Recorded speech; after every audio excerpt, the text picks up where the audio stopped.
Nous sommes ce matin sur les hauteurs d'Arèche-Beaufort, Arèche-Beaufort dans le Beaufortin, en compagnie de Marie-Claude Blanc. Marie-Claude, bonjour. Bonjour.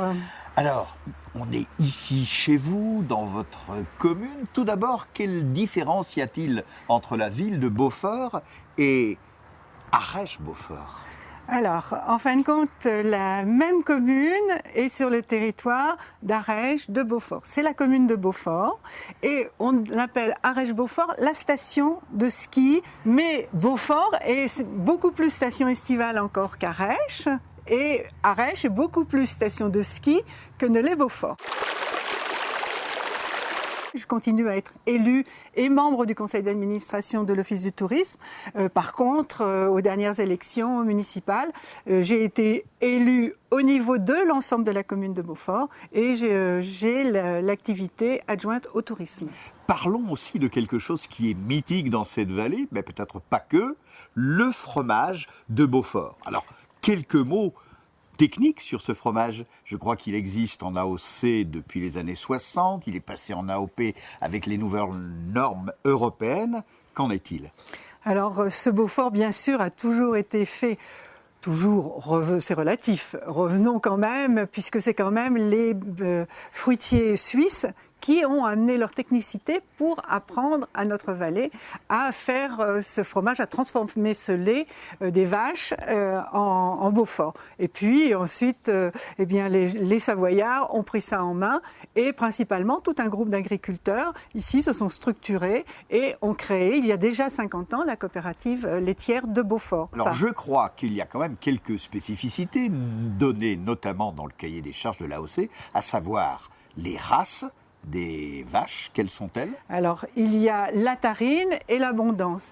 La tarine, elle est reconnaissable, c'est la vache qui a une robe unie et surtout, elle a les yeux cerclés de noir. On a l'impression qu'elle s'est faite le matin, les yeux, pour être d'autant plus jolie et pour être appréciée par les alpagistes. Alors, tarine, clarine, ça rime. Alors, exactement, mais les clarines, ce sont les cloches qui sont mises au cou des vaches parce que lorsque l'on est en alpage, eh bien... En estive, puisque nous sommes en été. Exactement. On s'aperçoit également qu'il ne fait pas toujours ce temps radieux que nous avons aujourd'hui. Ça se transforme très vite. Si le brouillard tombe, eh bien, il est essentiel d'avoir des cloches pour pouvoir aussi repérer le troupeau. Y a-t-il d'autres fromages aux qualités organoleptiques différentes, mais certainement tout aussi bonnes ? Absolument. Et des jeunes agriculteurs se sont, eux, penchés vers tous les troupeaux de chèvres et nous ont fait sortir un fromage qui se fait aussi d'une manière ancestrale et qui s'appelle le grataron. Et je crois qu'il n'y a pas beaucoup de producteurs de grataron. Il y en a 2 ou 3 au maximum sur la France qui fabriquent du grataron. Et dernièrement, sur une émission de France Inter, j'ai entendu qu'un meilleur ouvrier de France mettait en premier, proposait à tous le grataron d'Arèche. Waouh, quelle publicité! Sans doute.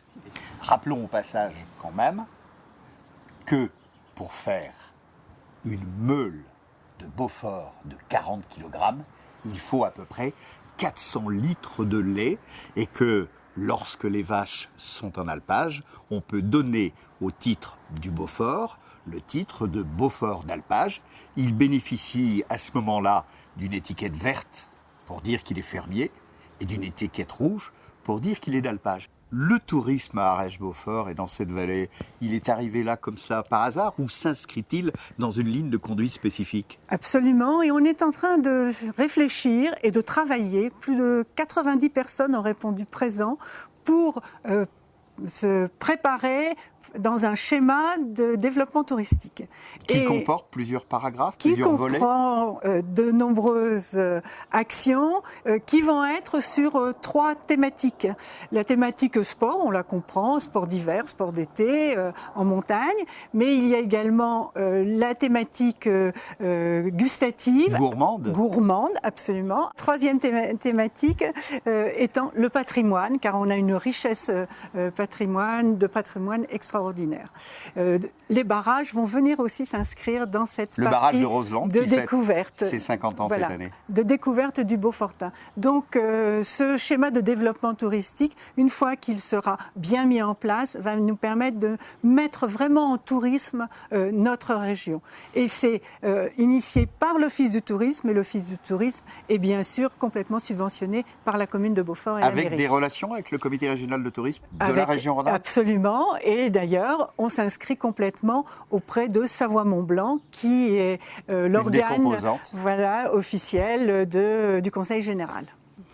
Marie-Claude Blanc, merci. Nous voyons que le bout du monde, finalement, est à quelques encablures des grandes villes, des grandes cités, à quelques kilomètres de Lyon, de Grenoble, de Chambéry, et qu'il y fait bon vivre.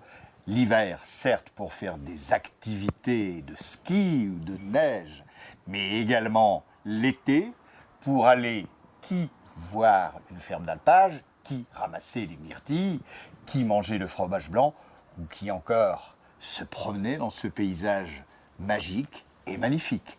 Merci Marie-Claude, bonne journée et bel été. Merci à toi. Au revoir.